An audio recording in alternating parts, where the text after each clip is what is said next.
Welcome to the Popcorn Talk Network, for the online broadcast network that features movie discussion, news, and interviews. Press 1.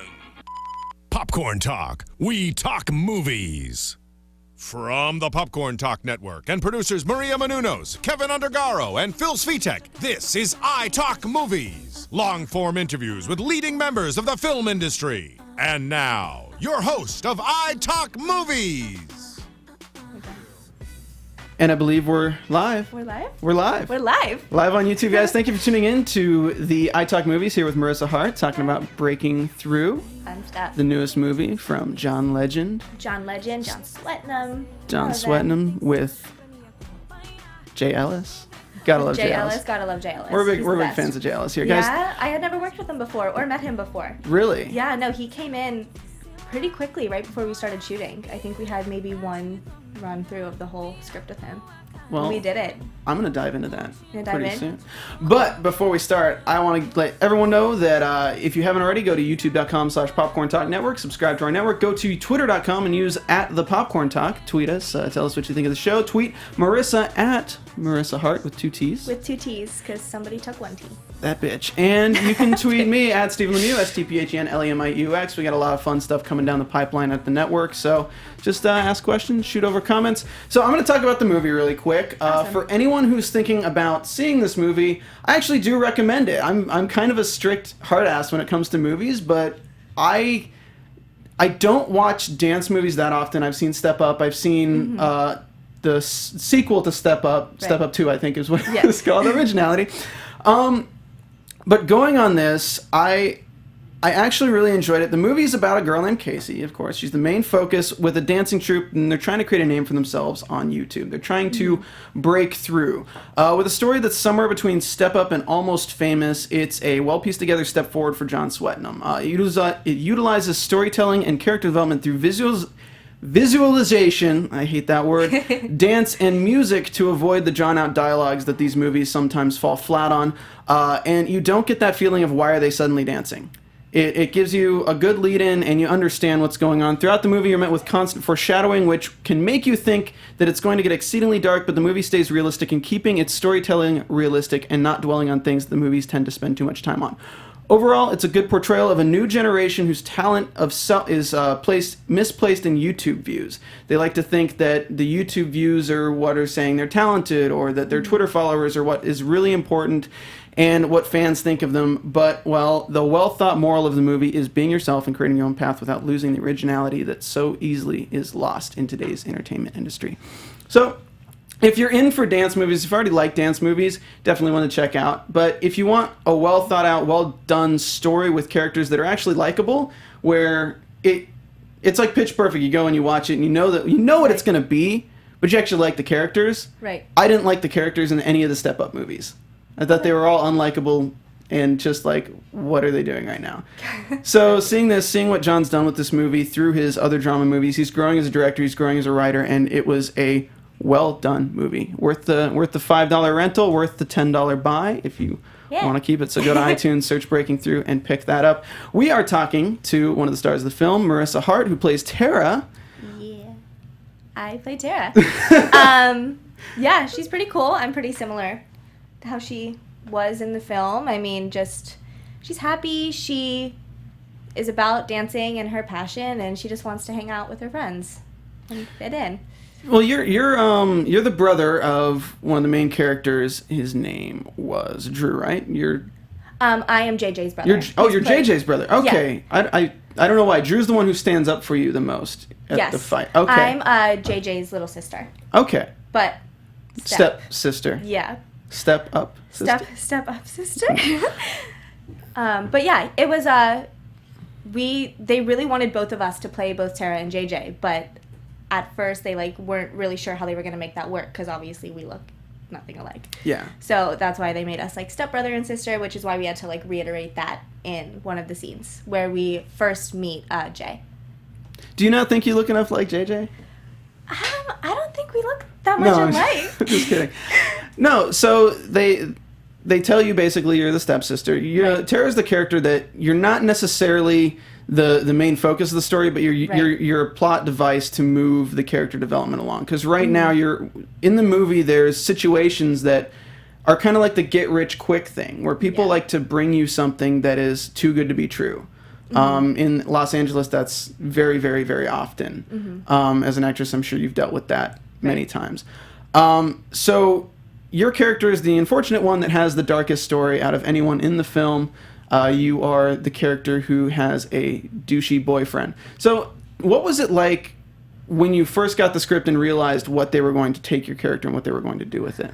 I was actually really excited when I read the script to play a character that was deeper than just a normal 16-year-old girl who's just loving life. Like, I was happy that I was going to get to play somebody who has, like, more depth to her character. So I was really excited. Are these the kind of the roles that you've been playing recently? And I normally end up playing just the normal, like I said, happy-go-lucky, like, whatever, living life. So that's why I was so happy that I got to go through some stuff in the film. Breakthrough. I got to break through and breaking through. Oh, man. So as a dancer, I mean, you're very well trained in dance. You've been dancing since you were very young. I don't know the direct age. I was 3. Okay. So how does that make it difficult in this industry to be a dancer and an actress when most of your work is in dance? Sometimes people can mainly picture you as just one thing. Like, they can just picture you as a dancer. I've been acting since I was younger too, but dancing first and foremost, obviously. I started so young. But it was cool to combine both and really be seen in that light instead of just being seen as a dancer. Because I've been working on it, but dance has kept me busy primarily. So it was cool. Yeah, it was awesome to combine the two of them and combine two of my passions into one film. We're getting a sequel, right? That's what's happening? Getting a sequel? I don't know. So on set, were there any difficulties you found having this be, I don't know, I believe it's your first feature-length film. Yeah, it's my first feature. Was there anything you found that was difficult, any new experiences that kind of were very valuable to gain on the film set? I really learned, I've had the main thing that I guess not the main thing that I learned, but we had so many crazy late hours where we would have to get there at like 3 a.m. and we would shoot till, say, 8 a.m. or 10 a.m. the next day. And I've never shot, like, a full night shoot like that, and we had that maybe 3 or 4 nights in a row. So it was cool to just be with everyone and staying positive and just keep on encouraging everybody. And it just shows that you really have to keep a positive mindset and just really stay passionate about what you're doing and create good relationships on sets. So do you relate to the story in this film in any way? I do. I think it's a really realistic plotline. Just you have to push for what you want. It shows that you really have to just stay true to yourself. I'm a big believer in that because I've been out in LA pursuing this for a while, and I feel like I've seen so many people who come out here and they don't stay true to themselves and they don't keep on their path. They kind of merge off and get involved in things that they don't love. So I really I've stayed on the right path, and I love what I do. I wouldn't do it if I didn't love it. So I think that's a really cool message about, like, from the film, that you really just have to... Do you have advice for people who are kind of in the same position? Because it's very difficult in this industry to do that when constantly you're having managers tell you, if you cut your hair, this will work. If you change your hair color, this will work. If you just dress like this is going to work. What's your advice for the people who come here thinking that if this, then you're going to be famous? My advice... I mean, people cut their hair and change themselves all the time, and certain looks might work better for certain people. But if you don't fully believe that it's going to help you and you're kind of questioning it, I would stay true to you. And always just, stay in training. You're going to become successful if you really put in the time and energy. And the training. That's my that's my experience. I mean, I've met multiple people who come out and the first thing they audition for, they blow up. But there's a bunch of people out here and their stories are totally different. Everyone has a different journey and a different path. So just work on you. So what's next for Marissa Heart in the acting? In the acting? Just trying to work right now. I mean, I filmed a couple TV shows lately. I was dancing and I got to do some acting on it. I was on Best Friends Whenever recently, which was cool. I got to act and dance on that. I just filmed Lip Sync Battle yesterday, which was cool. And I filmed the CW show Crazy Ex-Girlfriend. Oh, I great. filmed that a couple weeks ago. Do you know when that's airing? I don't know exactly when that episode is coming out. I think it was about the 7th episode. Okay. But it was really I hadn't really heard much about the show, like, so when I got the audition for it, I was researching it and I was so excited. It's so funny. Yeah. So funny. We've been doing some ad space for them on AfterBuzz TV. Awesome. And we just did the first after show for it last night. But yeah, it's like a musical. Yeah, it's a musical comedy. Okay. Yeah, and it's the scene I was a part of was I had to keep myself from laughing during the scene. So the actors there are just phenomenal. Do you sing as well? I do sing. Singing is not my main thing. Okay. But I've been in like girl groups prior, and I've been in the studio with a producer lately. But dancing and acting are like my two mains. So when's the singing hitting shelves? Whenever I find the right song. When you find your J. Ellis when I find my J. Ellis to break me through. Yeah, I've just been, like I said, I used to be in a girl group, and that was awesome. I like being a solo artist better. Mm-hmm. So I've been really trying to find my sound that I feel the most confident in. So I've just been writing and... When you talk about sound, it kind of goes back to this whole change yourself to be something else. Right. In the industry, this movie deals a lot with choreography and deals a lot with like people having different choreography and changing themselves.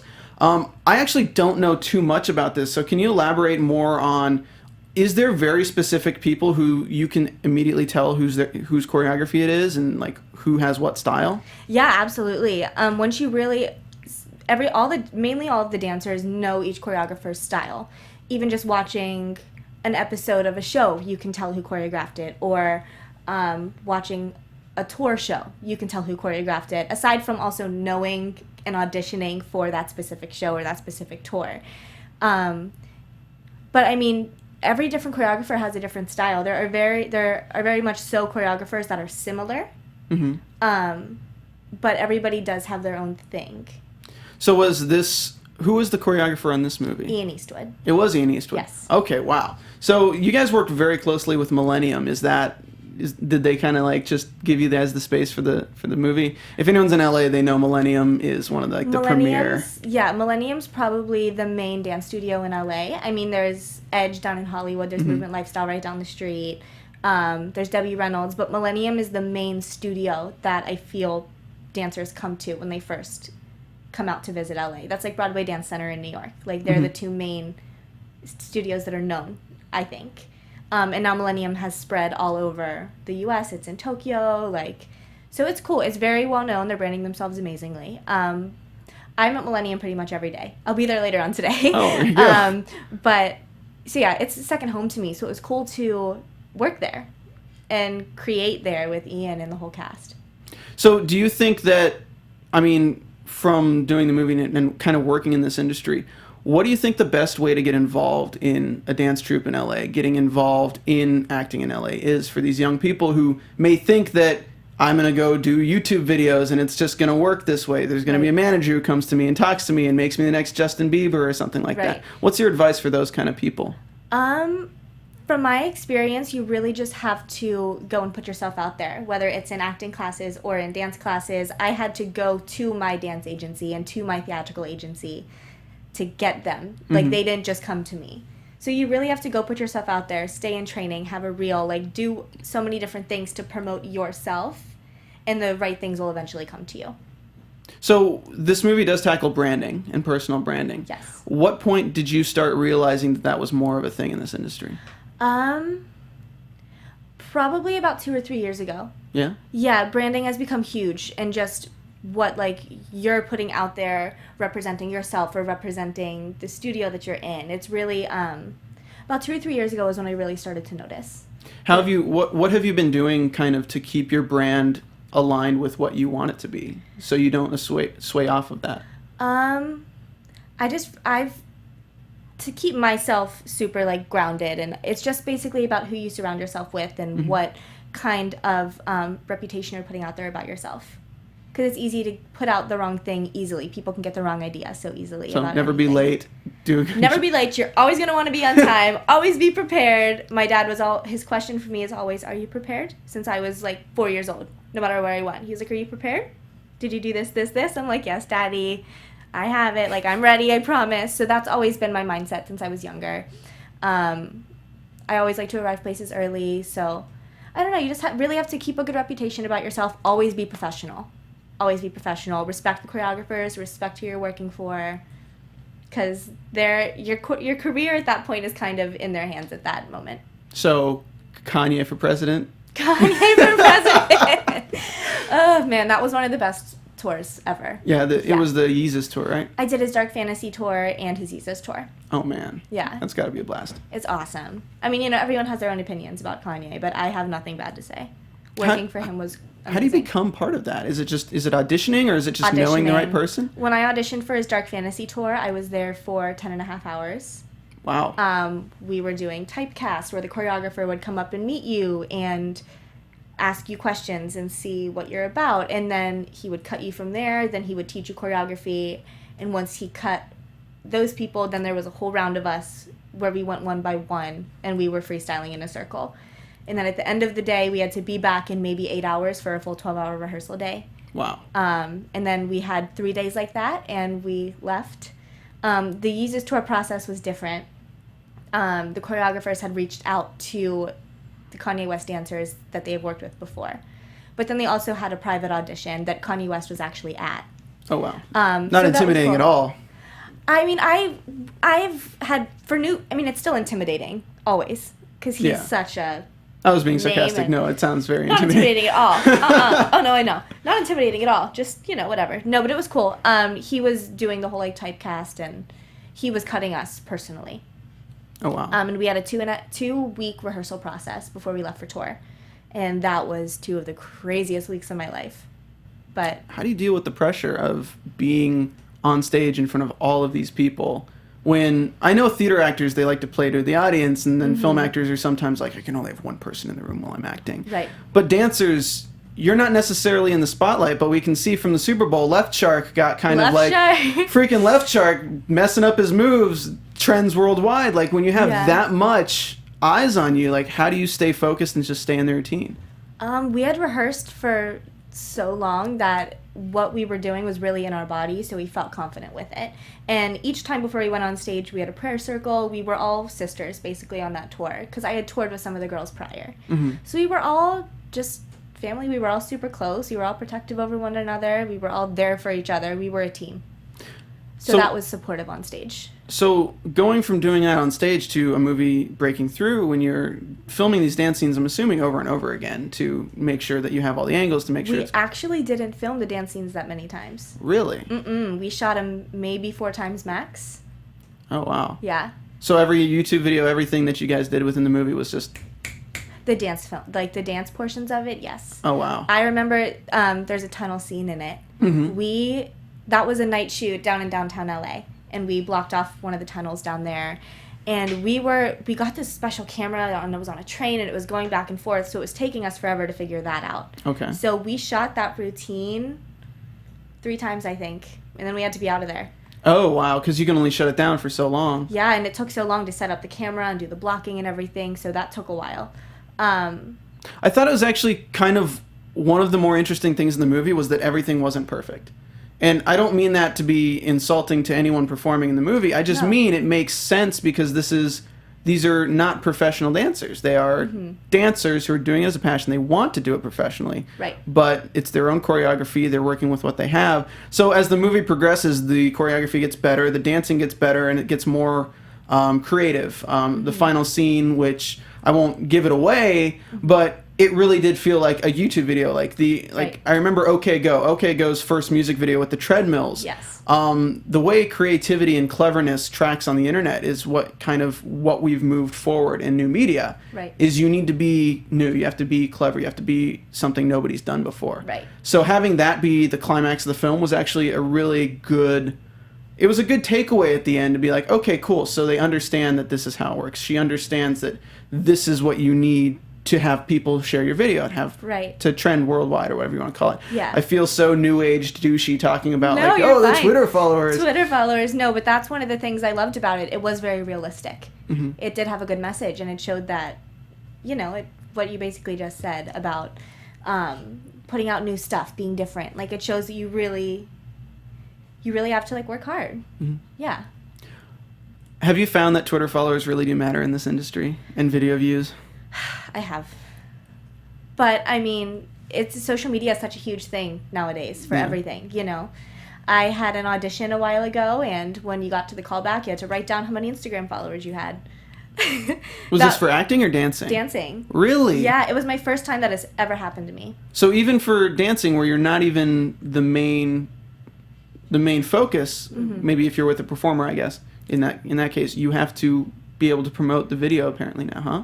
Yeah, I mean, especially if it's a newer artist, they're gonna want you to promote for them. Wow. Like I've worked with some artists, and some of my friends are still they'll send out group text, and they're like, "Can you promote this? Can you do this?" And we all support each other, so we all do it because we all believe in each other. Mm-hmm. So, but it's followers and promoting are definitely a big thing nowadays in social media. Wow. I'm on the other side of it. I know Yeah. I'm hosting this right now, but I'm not. I'm usually not as in front of camera, so that's kind of. Yeah. It's amazing to actually hear how it affects people straight on. It's some people can get really stressed out by it. It's not a make it or break it thing for me. Mm-hmm. I enjoy promoting and posting and having followers and interacting with people that way, but I'm more about like talent and working hard and being true to you. There you go. That's the a good good- message. Yeah. Do your publicist proud with that message. To your publicist proud. So if there's one thing you want to tell everyone out here who's kind of thinking, should I see this movie? Should I not see this movie? What is it that you want to tell them? I've stated this already. It has a really good message. It's realistic. It's real. You learn a lot from it, and I think the characters have a lot of depth, and you can really get to know them. It's not just one of those movies where you're going to watch and it's about strictly like one person, and you're not going to connect with them. It's cool to really learn about not only the dance industry, the YouTube world. It really opens everything up. It opens your mind and experience and everything up.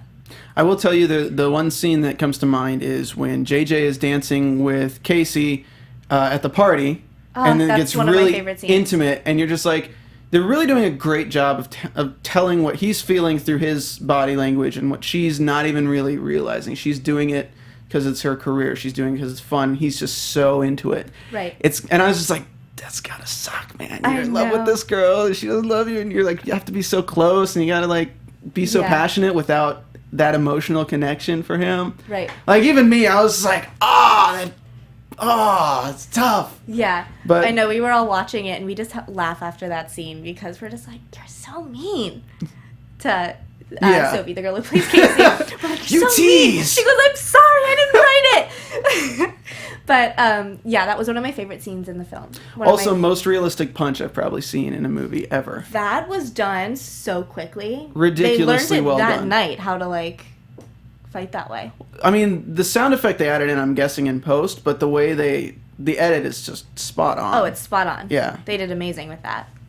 So, yeah. I mean, on a law, I give this movie, I'd say it's worth watching. It's worth renting. I'd say it's worth buying if you're a fan of dance movies. I, unfortunately, don't get a chance to watch them too often, so I feel kind of left out on the whole inside thing. I didn't see Magic Mike, so that's not... I haven't seen the second one yet. You haven't? No, I haven't.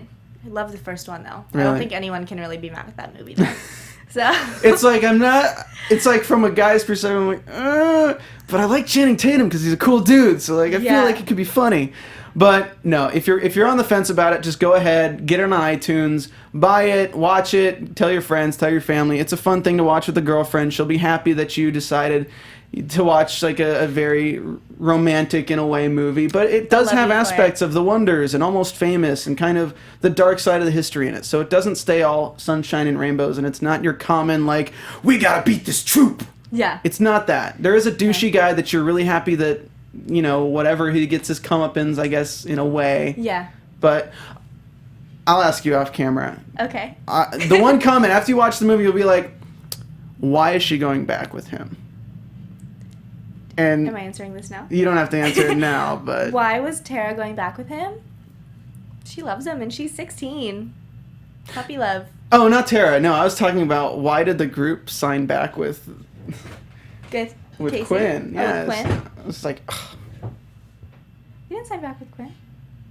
We'll talk about it after the Okay. show. Then I have some questions. Then you got some questions. I got some questions. Guys, thank you for tuning in. Marissa, again, where they can find you on Twitter and follow you? Twitter is Marissa Heart with 2 T's. Because someone stole it. There you go. Instagram's the same. Her life depends on Twitter followers, guys. You have to break through with your social media. Social media, you guys. You guys, please follow me on Twitter at Stephen Lemieux, STPHNLEMIUX, and go ahead and watch the new shows on Popcorn Talk, Disney Movie News tonight, as well as the watch along for Episode 1 Star Wars and Age of Ultron tomorrow, Thursday. Go see Breaking Through. It's on iTunes. It's readily available on demand. And we'll see you guys next time for iTalk Movies on the Popcorn Talk Network.